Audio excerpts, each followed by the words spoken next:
पहली एडजस्टमेंट है स्टॉक से रिलेटेड। किससे रिलेटेड है? स्टॉक। ये ध्यान रखना, एडजस्टमेंट के कितने इफेक्ट होते हैं? Minimum 2 effect. कितने इफेक्ट होते हैं? 2। कि तुम्हें इसको 2 जगह करके आना ही है, या तो प्लस या तो माइनस, 2 जगह लिख के आना है। तुम्हारे सामने 3 अकाउंट होते हैं, कहने को तो 2 अकाउंट है और एक बैलेंस शीट है। एक होता है ट्रेडिंग अकाउंट, एक होता है प्रॉफिट एंड लॉस अकाउंट, और एक क्या होती है? Balance sheet. तो मैं तुम्हें तरीका बता रहा हूँ, अगर तुम समझोगे तो एक कंसेप्ट है, उससे सारी एडजस्टमेंट हो जाएंगी। बट अगर तुम्हें रट्टा मारना है तो फिर 1 2 3 4 और 2 4 और है, मतलब 7 हो जाएंगी। अगर 7 चीज़ों को एक में कन्वर्ट करना है तो समझ लेना, रट्टा मारना है तो फिर 7 तो तुम्हारे सामने है। ठीक है ना? अब देखो पहले समझाता हूँ कैसे। अगर तुम्हें दिखे कि एडजस्टमेंट में स्टॉक के ऊपर बात हो रही है, किसके ऊपर बात हो रही है? स्टॉक। जैसे स्टॉक दिखे सबसे पहले ट्रेडिंग में भागो। कहाँ पे भागना है? पहले यहीं भागना है। तो इसका मतलब है स्टॉक को देखोगे किधर भागोगे? ट्रेडिंग। तो देखो पहले मैं भाग गया ट्रेडिंग में। अभी इसके बारे में बताऊंगा एग्जांपल क्या होता है। एक इफेक्ट डल गया ट्रेडिंग अकाउंट में, सर ये 2 में आएगा बाय में, वो भी बाद में समझाऊंगा पॉइंट्स में। तो पहले तुम्हें कहाँ पे भागना है? ट्रेडिंग। अब दूसरा इफेक्ट, अगर तुम्हें पढ़ के लगता है नुकसान हो रहा है, क्या हो रहा है? नुकसान, तो प्रॉफिट एंड लॉस की डेबिट साइड जाएगा। कहाँ जाएगा? Debit side. बट अगर तुम्हें पढ़ के नुकसान नहीं लग रहा तो फिर वो जाएगा बैलेंस शीट की एसेट में। कहाँ जाएगा? बैलेंस शीट की एसेट। सर दिक्कत ये है मैं ये नहीं पहचान पाता नुकसान हो रहा है या नहीं, तो मैं तुम्हें बताता हूँ नुकसान कब होता है। अगर तुम्हारे गुड्स जो हैं वो फ्री ऑफ कॉस्ट जा रहे हों तो नुकसान हो रहा है, अदरवाइज नहीं होगा। तो अगर तुम्हें पढ़ के लगे गुड्स फ्री ऑफ कॉस्ट जा रहे हैं तो नुकसान है, नहीं जा रहे तो कोई नुकसान नहीं है। तो अब स्टार्ट करें क्वेश्चन। तुम्हारे पास समझने के लिए 1 2 3 4 कितने केस हैं? 4। ठीक है ना? पर पहले तुम्हें किधर भागना है? ट्रेडिंग में। फिर तुम्हें सोचना है नुकसान है तो पीरियड में, नहीं है तो बैलेंस शीट की एसेट में। तो देखो ऐसे ये सारी एडजस्टमेंट है। एडजस्टमेंट में लिखा है स्टॉक एज ऑन 31 मार्च। तो पहले तो मुझे स्टॉक दिखा, क्या दिखा? स्टॉक। क्या दिखा? स्टॉक। तो जैसे मुझे स्टॉक दिखा मैं कहाँ पे भागा? ट्रेडिंग अकाउंट में। कहाँ पे भागा? ट्रेडिंग। अब सुनो इधर, स्टॉक है तो एक सेकंड, चलो पहले तो मुझे यहाँ पे क्या दिख गया? स्टॉक। मुझे सबसे पहले ट्रेडिंग जाना था। कहाँ जाना था? ये जो नुकसान होना वो बात की बात है, पहले ट्रेडिंग भाग जाओ। तो देखो पहले मैं भागा ट्रेडिंग अकाउंट में। कहाँ पे भागा? ट्रेडिंग। 31 मार्च का मतलब होता है कौन सा स्टॉक है? क्लोजिंग। क्या है? क्लोजिंग। अब अकाउंट्स का ना एक रूल होता है, उसका ओपनिंग जिधर होता है उसका क्लोजिंग उसके अपोजिट में होता है। तो क्लोजिंग को ढूंढना कितना आसान है, बस उसको ओपनिंग ढूंढ लो। तो अब सबका ट्रेडिंग अकाउंट में हाथ सेट होता है चैप्टर 18 में कि ओपनिंग स्टॉक जो है वो 2 में आता है। तो बताओ अगर ओपनिंग स्टॉक 2 में है तो क्लोजिंग स्टॉक कहाँ पे होगा? अपोजिट, मतलब बाय में। तो मुझे पहला इफेक्ट तो मिल गया by closing stock trading account में। कितना अमाउंट दिया हुआ है? 2000। कितना दिया हुआ है? 2। अच्छा कभी स्टॉक के 2 प्राइस दिए हो, कितने प्राइस दिए हो? 2। तो हमेशा कौन सा लेते हैं? लोवेस्ट। तो मान लो अगर यहाँ दिया होता है 2000 और 2200 तो मैं कौन सा लेता? 2000। और अगर लिखा होता है 2000 और 1800 तो मैं कौन सा लेता? 1800। तो लोवेस्ट वाला। फिलहाल मेरे क्वेश्चन में एक ही प्राइस है तो फिर उससे चला रहा हूँ। ठीक है, इधर देखो। अब जब दूसरा इफेक्ट डालना है तो ये चीज़ सोचनी है। तो मैंने लाइन पढ़ी स्टॉक एज ऑन 31 मार्च। कहीं पे ऐसे पढ़ के लग रहा है कि तुम्हारे गुड्स फ्री ऑफ कॉस्ट जा रहे हो? नहीं। तो फिर इसका मतलब है नुकसान नहीं है। नुकसान नहीं होगा तो कहाँ जाएंगे? बैलेंस शीट की एसेट में। तो दूसरा इफेक्ट है बैलेंस शीट और उसकी एसेट साइड, मतलब इस साइड में क्लोजिंग स्टॉक। अब जैसे कि नमन ने बोला बाय, बैलेंस शीट में टू और बाय नहीं होता, वो कोई अकाउंट नहीं है। अकाउंट में टू और बाय चलता है। तो दूसरा इफेक्ट मिल गया। तो एक इफेक्ट ट्रेडिंग अकाउंट के बाय में गया है और दूसरा बैलेंस शीट की एसेट में। क्यों गया? क्योंकि पढ़ के नुकसान नहीं लग रहा। ठीक है, अगला हो। चलो भैया तुम ट्राई करना। फिर से गुड्स आ गया, मेरी आंखें खुल गई। गुड्स को देख के किधर भागना है? ट्रेडिंग। तो पहले मैं भागा ट्रेडिंग अकाउंट में। किधर भागा? ट्रेडिंग। अब सुनो भाई, गुड्स की कोई भी एडजस्टमेंट होगी उसका स्टार लगता है परचेज पे। किस पे लगता है? परचेज। और परचेज में हमेशा माइनस करना है। क्या करना है? माइनस। क्लोजिंग स्टॉक का कोई स्टार नहीं लगता तो इसलिए वहाँ पे स्टार की बात नहीं हुई, मैंने तुम्हें समझाया हुआ है। बाकी गुड्स की कोई भी पॉइंट होगा क्लोजिंग स्टॉक सबका ट्रीटमेंट परचेज के नीचे होगा। कहाँ पे होगा? परचेज। और परचेज में हमेशा क्या करेंगे? माइनस। सर प्लस क्यों नहीं होता? क्योंकि हर कंडीशन परचेज को माइनस, वो समझाने का काम जो होता है वो क्लास में होता है। ये वीडियो है तो फटाफट करना, ठीक है ना? तो गुड्स को देख के पहले मैं भागा ट्रेडिंग में और ये क्लोजिंग स्टॉक का कोई पॉइंट नहीं है तो हमेशा कहाँ से माइनस होगा? परचेज में से। तो मैंने लिखा टू परचेज और यहाँ लिखा लेस।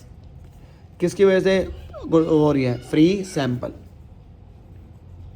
और कितने मैंने अमाउंट लिखा है? 1000। परचेज रिटर्न की लाइन छोड़ दी इसमें।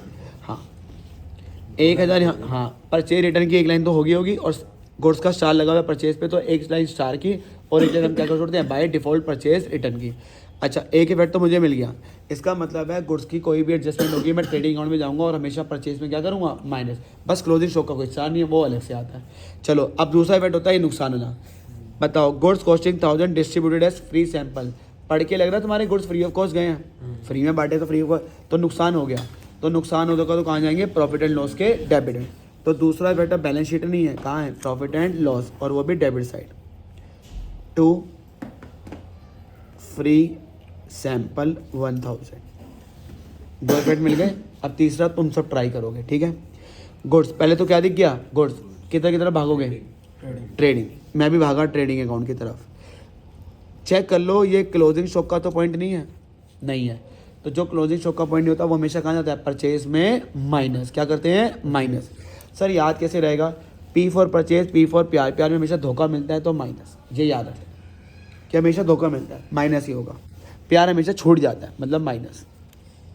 टू अध्ययन खुश हो रहा है, टू परचेज यहाँ पे लिखेंगे लेस। अच्छा, किसकी वजह से मैं आया हूँ, डैमेज बाय फायर। इधर देख ले, मेरे पास स्पेस नहीं है तो मैं लिख रहा हूँ DFR, मतलब डैमेज बाय फायर। मैं थोड़ी ले DBF होगा, डैमेज बाय फायर। कितना गुड्स चले हैं, 500। चलो, पहला इफेक्ट होगा ट्रेडिंग अकाउंट में। दूसरा क्या होता है, पढ़ के देखूंगा नुकसान है या नहीं है। तो बताओ, तुम्हारे गुड्स जल गए हैं, नुकसान है कि नहीं है, नुकसान होगा तो कहाँ जाएंगे, प्रॉफिट एंड लॉस के डेबिट में। बोल, प्रॉफिट एंड लॉस के डेबिट में। जब नुकसान होगा तो ये डेबिट साइड, यहाँ लिखेंगे गुड्स डैमेज बाय फायर 500। दो इफेक्ट हो गए। चलिए अब आगे, फिर से पॉइंट किसके ऊपर है, गुड्स के ऊपर। सबसे पहले किधर भागोगे, ट्रेडिंग अकाउंट में। कहाँ पे भागना है, ट्रेडिंग। अब मैंने चेक करा पढ़ के बस फटाफट, क्लोजिंग स्टॉक का पॉइंट तो नहीं है, नहीं है। तो जो क्लोजिंग स्टॉक का पॉइंट नहीं होता वो हमेशा क्या होता है, परचेज में माइनस। तो देखो, जितने भी थे मैंने सारे परचेज में माइनस ही करे, क्लोजिंग स्टॉक को छोड़, क्योंकि वो बाई में आता है अलग से। जरा आ जाओ इधर, टू परचेज लेस। अब देखते हैं किसके नाम से लेस होगा।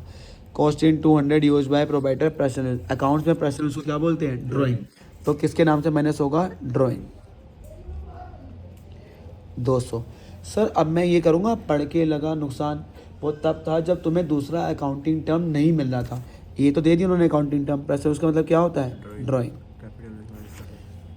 एक गुड्स वो आया, मैं गुड्स को लेके ट्रेडिंग में आया और उसने मुझे दूसरा वर्ड मेंशन कर दिया है। तो जब मुझे दो मिल गए हैं तो फिर मैं क्यों सोच रहा हूँ नुकसान होने से, तो मुझे मिल गया दूसरा। ड्राइंग का मतलब क्या होता है, कैपिटल में माइनस। तो दूसरा जाएगा बैलेंस शीट में लायबिलिटी साइड, कैपिटल में माइनस। तो अगर ड्राइंग वर्ड नहीं होता तो मैं अपना वो लगाता नुकसान है या नहीं। तो ड्राइंग मैंने माइनस करा 200 के नाम से। तो एक तो ट्रेडिंग में जाना ही जाना है और परचेज में क्या करना है, माइनस। अगर कोई दूसरा अकाउंटिंग टर्म नहीं है तो ये करना है, पढ़ के लगेगा नुकसान तो पेन डेबिट, नहीं है तो बैलेंस शीट की एसेट। पर ड्राइंग तो अकाउंटिंग टर्म है, वो पढ़ा हुआ है कि ड्राइंग अकाउंट का कंसेप्ट है। तो ड्राइंग हमेशा कैपिटल में क्या करते हैं, माइनस। ठीक है ना। तो पहले बताओ ये पॉइंट ओके है। अब मैं तुमसे कुछ रैंडम क्वेश्चन पूछ रहा हूँ। तो देखो, ये कहने को 1 2 3 4 कितने एडजस्टमेंट पढ़ ली, 4। इसमें 2 और हैं, कुल मिला के कितनी हो जाएंगी, 6। तो तुम्हारे लिए एक ही कंसेप्ट था। तो चला मैं तुमसे कुछ क्वेश्चन पूछ रहा हूँ, देखो इधर। हाँ हाँ भाई, अब देखो तुम्हारे जो गुड्स डैमेज हुए हैं इनको ढंग से समझना। 1000 रुपये के, कितने के डैमेज हुए हैं, 1000। अब इसमें 3 केस खोल रहा हूँ, सर जी इधर देख लेना। तुम्हें इंश्योरेंस कंपनी ने जो क्लेम दिया है वो दी है 0, पहला केस। फिर दे दिया इंश्योरेंस क्लेम 700, फिर तुम्हें दे दिया इंश्योरेंस क्लेम तीसरे केस में 1000। पेपर में तो कोई एक केस आएगा। अब देखो, अगर तुम्हें कंसेप्ट आता है तो तुम्हें दिक्कत नहीं देंगे। तो पीछे होगी 4 एडजस्टमेंट और ये होगी 3, 7। और उसके बाद गुड्स के ऊपर कोई भी आई, मैं कह रहा हूँ गुड्स थेफ्ट आने दो, गुड्स स्टोलन आने दो। अच्छा, एक ऐसी रैंडमली मैं पूछ रहा हूँ, जरा ऐसे बताना। क्वेश्चन में लिखा है गुड्स स्टोलन 5000, गुड्स के ऊपर है, पहले कहाँ भागोगे, ट्रेडिंग। और पढ़ के क्लोजिंग स्टॉक तो लगनी ना, परचेज में क्या करोगे, माइनस। अब बताओ गुड्स स्टोलन नुकसान है कि नहीं है, प्रॉफिट एंड लॉस के डेबिट। तो अब गुड्स के ऊपर कुछ भी आते जाए करते जाओगे। अब ये मैं केस क्यों ले रहा हूँ, क्योंकि यहाँ पे बंदे कंफ्यूज होते हैं, तो तुम्हें कंफ्यूज नहीं होना। देखो, पहले तो मैंने देखा गुड्स, सबसे पहले किधर भागूंगा, ट्रेडिंग। किधर भागूंगा, ट्रेडिंग। इधर देखते थे ना, ट्रेडिंग अकाउंट। और ये क्लोजिंग स्टॉक का तो पॉइंट है नहीं, तो जो क्लोजिंग स्टॉक का पॉइंट नहीं होता वो क्या करते हैं, परचेज में माइनस। तो मैंने लिखा to purchase minus goods damage by fire. अब बच्चे कहते हैं सर आप इंश्योरेंस तो देख लो। जी नहीं, ट्रेडिंग में हमेशा फुल अमाउंट माइनस होता है। क्या माइनस होता है? फुल। तो फुल अमाउंट कितना है? 1000। इंश्योरेंस कंपनी कितना दे रही है, नहीं दे रही है, दे रही है, नहीं दे रही है, उससे तुम्हें कोई लेना देना भी नहीं है। तो यहाँ पे पूरे 1000 माइनस, तो यहाँ हमेशा फुल रहेगा। ठीक है, चलो अब पहला केस करते हैं। इंश्योरेंस कंपनी ने तुम्हें कुछ नहीं दिया, तो बताओ नुकसान हुआ कि नहीं हुआ? नुकसान होता तो कहाँ जाते हैं? प्रॉफिट एंड लॉस के डेबिट में। 2 गुड्स डैमेज बाय फायर, कितने का नुकसान हुआ है?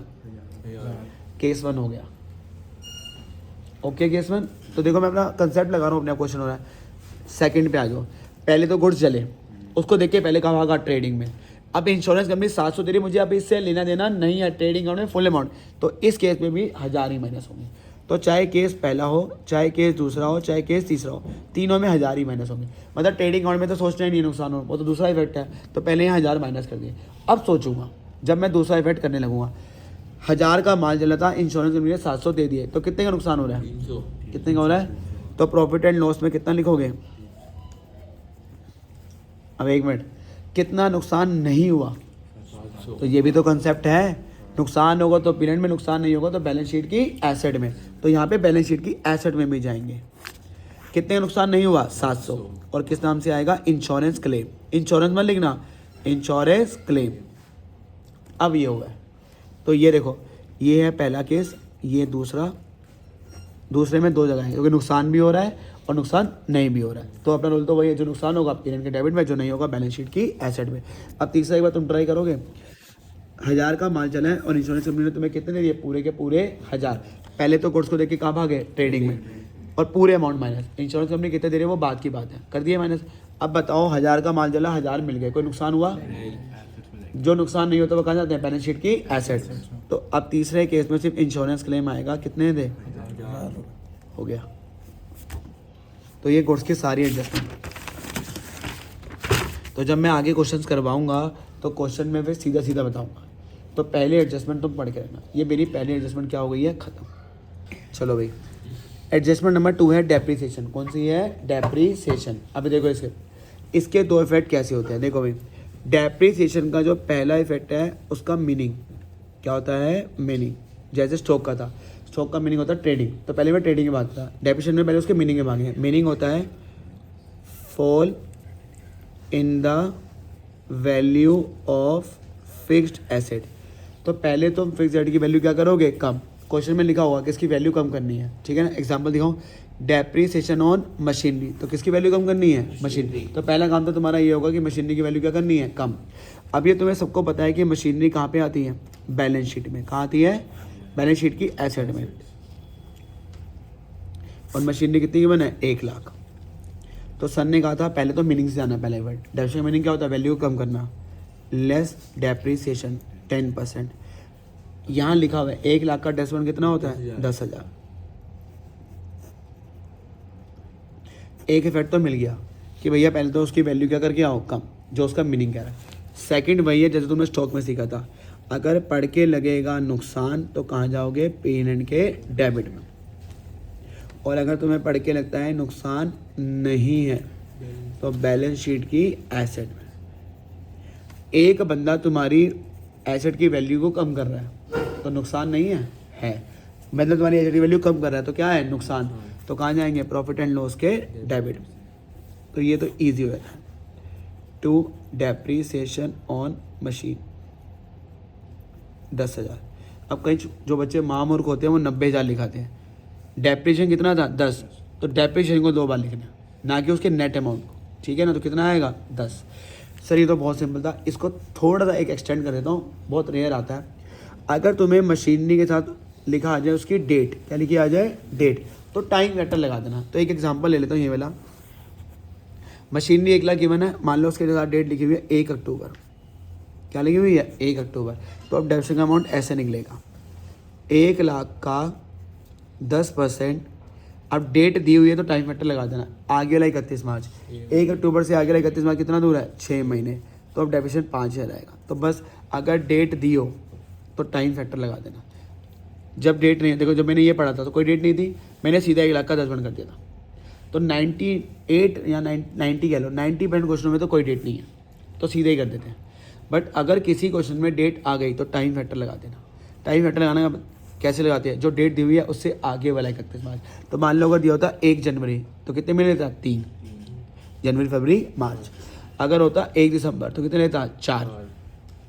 बट अगर होता 31 दिसंबर, क्या होता 31 दिसंबर, तो आगे जाना था मुझे, 3 महीने। दिसंबर काउंट नहीं होता, जनवरी फरवरी मार्च 3 महीने। तो डेफिनेशन में बस टाइम फैक्टर आ सकता है मुश्किल, बाकी और कुछ इसमें मुश्किल नहीं है। तो ये एडजस्टमेंट नंबर 2 खत्म हो गई। एडजस्टमेंट नंबर 3 है आउटस्टैंडिंग। क्या है, आउटस्टैंडिंग। अब देखो भाई, वो ना स्कूलों ने इतने शरीफ नहीं होते कि तुम्हें वो आउटस्टैंडिंग नाम सीधे लिख के दे दें। तो जिन स्कूल में थोड़ी चालाकियाँ होती हैं वो अलग अलग नाम देते हैं। तो पहले नाम देख लो। अगर किसी भी एडजस्टमेंट में ड्यू लिखा हुआ है तो समझ लेना आउटस्टैंडिंग का पॉइंट है। किसका पॉइंट है, आउटस्टैंडिंग। यहाँ लिखा हो yet to be, yet to be. यहाँ लिखा होगा नॉट पेड या अनपेड। चौथा क्या है, एक्रूड। बच्चे ये वाला भूल जाते हैं, एक तो सेकंड वाला येट टू बी वाला और एक फोर्थ वाला एक्रूड। तो अगर एक्रूड भी है तो उसका मतलब क्या होता है, आउटस्टैंडिंग। चलो जी, ये तो थे आउटस्टैंडिंग के नाम। इससे तुम्हें पता चलेगा कि जो एडजस्टमेंट नंबर किसके ऊपर आई हुई है, आउटस्टैंडिंग। अब इसके भी 2 इफेक्ट करने हैं। अब ये मैंने एक ऊपर एक लाइन लिखी है, मुझे कुछ भी कम नहीं चाहिए। जैसे बच्चे जिद नहीं करते, मुझे नहीं चाहिए कम, मुझे कुछ भी कम नहीं चाहिए। तो इसका मतलब अगर तुम्हें कम नहीं चाहिए तो क्या करोगे, प्लस। अगर कम चाहिए होता तो माइनस करता, कुछ भी कम नहीं चाहिए तो क्या करूँगा, प्लस। क्योंकि देखो इधर सर आपने प्लस क्यों करा है, क्योंकि आउटस्टैंडिंग का मतलब है तुम्हें कम मिले। जैसे मान लो अगर मुझे बच्चों से फीस देनी है, मुझे अगर नहीं मिली है तो मैं आउटस्टैंडिंग बोलूँगा, क्या बोलूँगा, नोट पेड ना, कि मुझे नोट नहीं मिली है तो मुझे कम नहीं चाहिए तो मैं क्या करूँगा, प्लस। क्या करूँगा, प्लस। तो जहाँ पे भी आउटस्टैंडिंग दिखा पहले क्या करोगे, प्लस। कैसे करते हैं पहले इधर देख लो।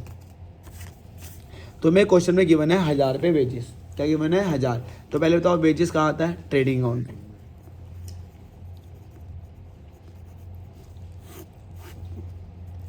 टू वेजेस, ये तुमने ऑलरेडी लिखा होगा 1000 रुपये, ठीक है ना। अब एडजस्टमेंट में लिखा है आउटस्टैंडिंग वेजेस।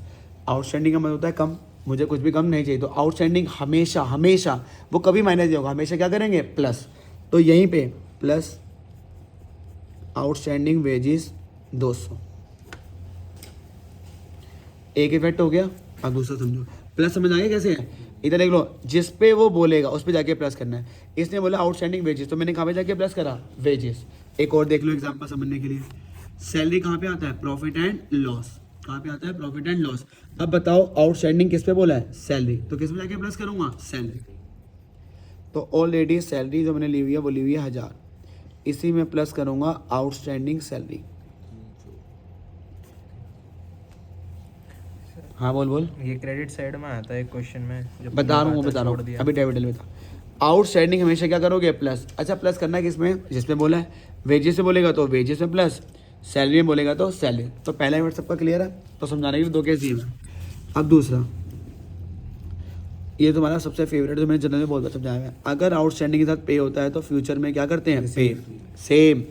फ्यूचर में पे का मतलब होता है लाइबिलिटी। और अगर आउटस्टैंडिंग के साथ रिसीव होता है तो फ्यूचर में भी क्या करेंगे, रिसीव, मतलब एसेट। सर मुझे ना याद नहीं रहता कि जो आउटस्टैंडिंग के साथ है वो फ्यूचर में सेम होगा या अपोजिट। जैसे इसने गलत बोला, तो अपने ना होमवर्क से याद रखो कि अगर तुमने होमवर्क नहीं करा, आउटस्टैंडिंग का मतलब है नहीं करा, तो अगर तुमने होमवर्क नहीं करा तो टीचर तुम्हें क्या बोलेगा, सेम होमवर्क करने के लिए, दूसरा होमवर्क करने के लिए सेम, तो सेम ही होगा। तो पे है तो फ्यूचर में भी क्या होगा, पे। रिसीव है तो फ्यूचर में भी रिसीव। अब दिक्कत बच्चों को ये आती है, सर मैं कैसे पहचानूंगा कि आउटस्टैंडिंग का पे आया रिसीव। तो अगर ये पता चल गया फिर तो आंसर ही आ गया। तो तुम्हें एक आसान सा तरीका देता हूँ। अगर तुमने जो पहला इफेक्ट प्लस का है वो 2 में करा है, कहाँ पे करा है, 2 में करोगे तो प्लस वो होता है पे। क्या होता है, पे। तो देखो यहाँ लिख के दे रहा हूँ, 2 में करोगे तो पे,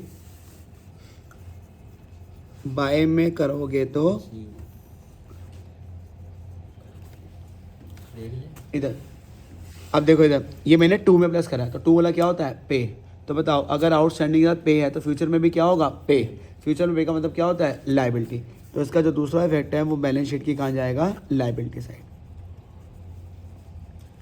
वहाँ क्या लिखोगे, आउटस्टैंडिंग वेजेस 200। हो गए 2 इफेक्ट।